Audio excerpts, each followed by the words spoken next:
You're listening to the Membership Geeks podcast, bringing you proven practical tips and advice from the leading experts on growing a successful membership business.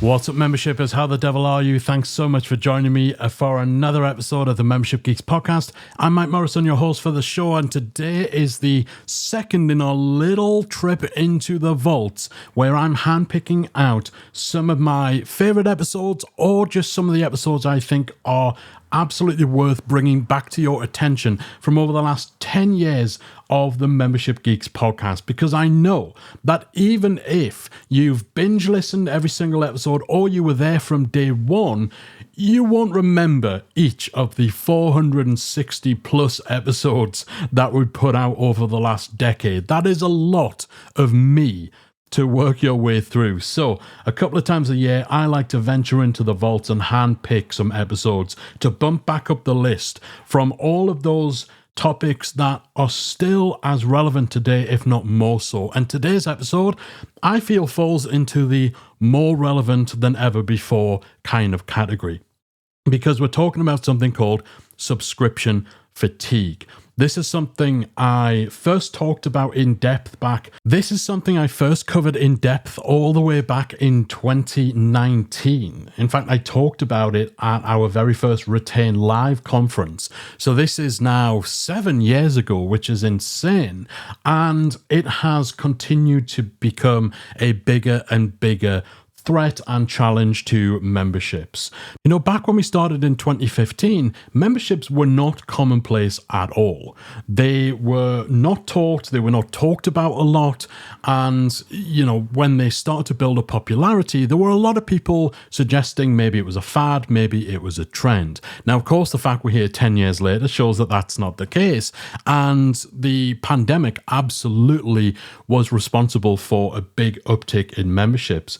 But even before then, this idea of subscription fatigue was kicking in, because more and more businesses have been moving towards a subscription model. Not just memberships, but TV and movie streaming, music subscriptions, subscription boxes, subscriptions for your software, subscriptions for your car, like pretty much anything imaginable shifted towards a subscription model. And that started kind of happening, I would say, from about 2017 onwards.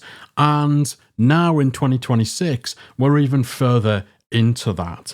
And while that does make a lot of things more accessible, maybe even more affordable to consumers, it does mean that there's so many things competing for their dollars and for their attention. That has created a lot of overwhelm, a lot of confusion, a lot of frustration by just how many subscriptions people have now. And of course, there's always going to be a line in the sand. There's always a certain threshold that people are willing to accept with subscriptions. And data shows that now people are becoming more and more discerning. People overwhelmingly feel they have more subscriptions than they need. People are in a place where they will now be more likely to cancel an existing subscription if they are considering starting a new one. And so this has led to the notion, the term subscription fatigue. In other words, people are just fed up. They've reached the point where they've had enough of all the monthly payments that are draining their bank account. And so it's harder than ever to stay on the right side of that line, to remain as one of those subscriptions that people are happy to continue paying for. So back in episode 211, I shared some of my tips for how you can navigate this continuing challenge of subscription fatigue, how to ensure that your membership stays essential and not expendable, because this is very real. This is a serious challenge. You are not just competing with other memberships, you're competing with every other subscription under the sun. And so having a plan for combating subscription fatigue and ensuring that when it comes time to cancel that membership to make room for another subscription, your membership is not on the chopping block. So back in episode 211, I shared some of my top tips, and today we're going to venture back into the vaults and bring all that advice, bring that insight on how you can combat subscription fatigue to you. So without any further ado, let's dive in. we have to look at the consumer side of things as well, because there's definitely a downside to memberships becoming a more utilized business model, particularly subscriptions. So as more and more people move into the membership space and more companies are starting memberships, consumers now have an overwhelming amount of choice. Streaming services, music subscriptions, subscription boxes for everything from beauty products to underwear, socks, SaaS software subscriptions, and of course, online memberships with e-learning and community. It can all add up. And all of this can lead to what's being called subscription fatigue. People are getting fed up and overwhelmed with needing to juggle a countless array of subscriptions for a whole bunch of different services and products. Myself, I've got about 7 different subscriptions just for TV and movies. Now, not everyone is that geeky or that extreme, but many people aren't too far off. And while membership size generally aren't the biggest culprit when it comes to subscription fatigue, they are definitely in the crosshairs when your members finally have enough of juggling their Netflix, Spotify, Amazon Video, and all the other monthly subscriptions they're paying, and then decide to do a clear out of anything that they consider non-essential. So, how do you end up avoiding on the scrap heap as a result of subscription fatigue? Here are some of my top tips. First thing you need to do is make sure you're taking steps to personalize your member experience. More and more businesses are becoming increasingly automated, and that can result in customers feeling detached from that business's products or services. When you don't feel any attachment whatsoever to something, it's far easier to cast it aside.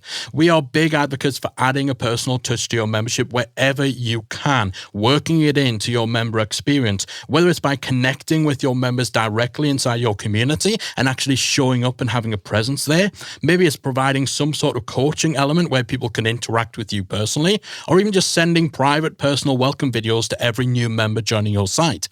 Anything which makes their relationship with you and your membership have more of a personal connection will make the decision to end their subscription much harder when they're evaluating their expenses, particularly when they're comparing to other subscription products they're paying for that doesn't have that personal connection element to it. So take steps to personalize your member experience. Second thing you can do is consider combining subscription products. So if you have multiple memberships or multiple different subscription products in your business, you might consider bundling them into a single membership.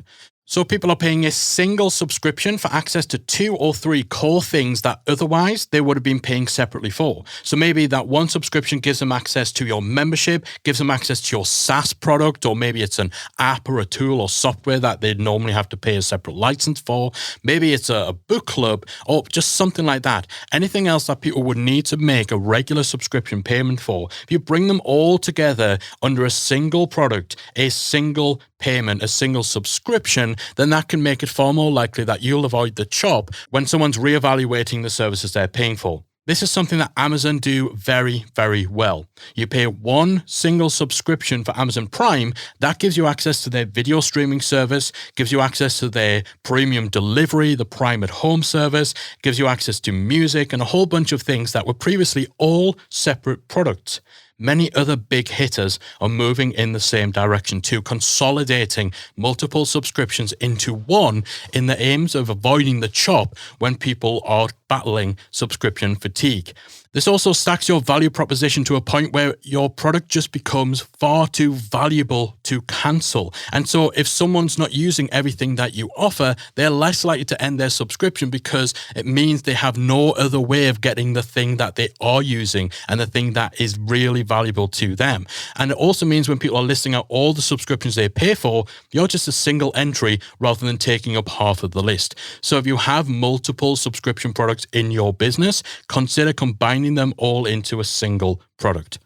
Something else to consider is introducing a lower price tier or bringing in multiple pricing tiers. So could you create a low-end tier that gives people just the basics of your membership for a fraction of your regular subscription fee? Maybe they only get the community, or maybe they just get a certain amount of content.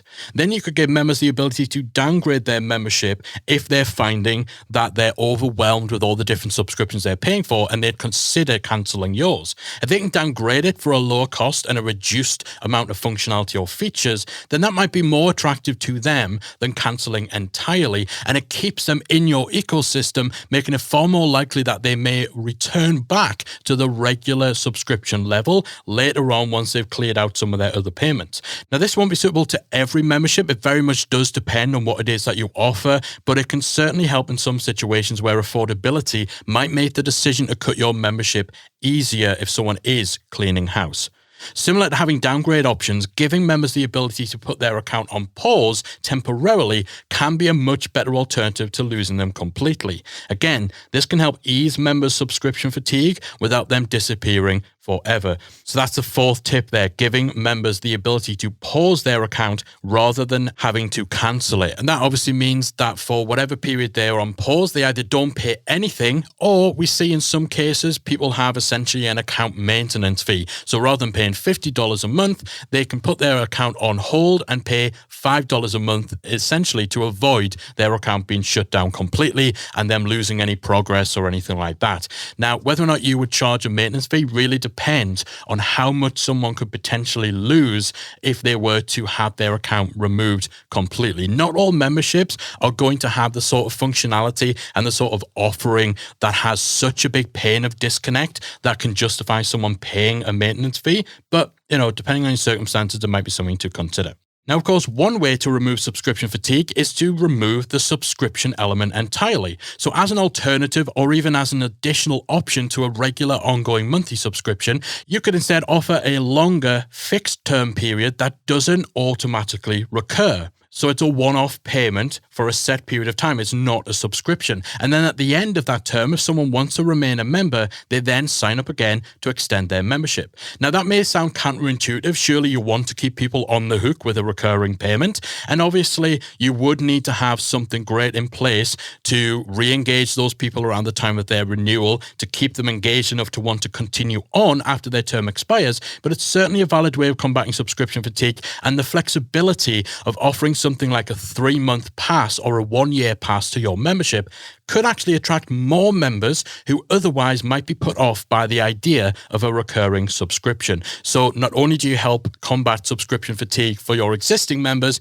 you also help circumnavigate that for people who haven't yet joined your membership but would be enticed by the idea of buying a fixed term pass. Now, when people are evaluating the subscriptions they're paying for, any subscriptions that they deem non-essential will, of course, be the first for the chop. So what can you do to make your membership essential? You need to get better at both delivering and communicating the value proposition of your membership. Remember, people don't join a membership to stand still. They join because they have a problem to solve, a goal to achieve, a result that they're looking for. They want to get something out of being a member, so you need to ensure that you are absolutely delivering on those needs. And this isn't about giving people the most stuff. People aren't going to stick around just because you give them more courses than somebody else does. That's not going to be enough to keep them when they start really scrutinizing their subscription payments. Your membership should be delivering a real return and having a legitimate positive impact on the lives of your members. That's where the value comes from, and that's where your membership becomes indisposable. But it's not just enough to deliver that value. You need to ensure that your members are aware that you're delivering that value, that they're aware of just how important your membership is to them. Encourage them to do things like start a progress log, a journal, or a diary inside your community, so they actually have a living record of how much your membership is helping them to achieve. Use gamification to reward and to recognize people for making progress. Encourage members to share their success stories with each other. So again, it's bringing the return, it's bringing the value top of mind. It's making people aware of the fact that they're getting something truly, truly valuable from being a part of your membership.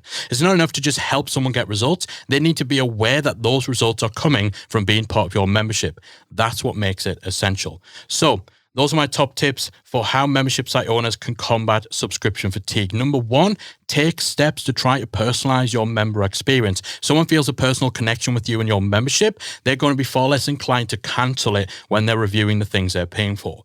If you have multiple subscription products in your business, combining them into a single product, again, that can make it more likely that you'll avoid the chop.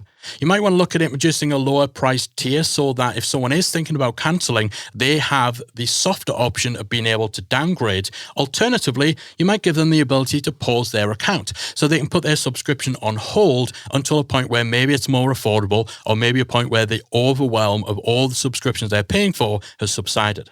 The easy way to remove subscription fatigue is to remove the subscription element. So consider non-recurring fixed terms. Sell a 3-month pass, a 6-month pass. Maybe sell credits to your site that can be redeemed for downloads or courses or something like that. Maybe even go pay as you go. So many different options for removing the subscription aspect from what you're doing, and ensure that your membership is not only delivering great value to members, making it indisposable, making it essential, but also that you're doing a great job of communicating to your members the value they're receiving and making them realize just how important it is that they remain part of your membership. All right, I hope that you enjoyed that little venture into the vault and you now feel more confident and more equipped to combat subscription fatigue and ensure that when it comes to the crunch, when it comes to that time where someone is looking at their bank statements and thinking, you know what, it's time for a cull, your membership will now be safe.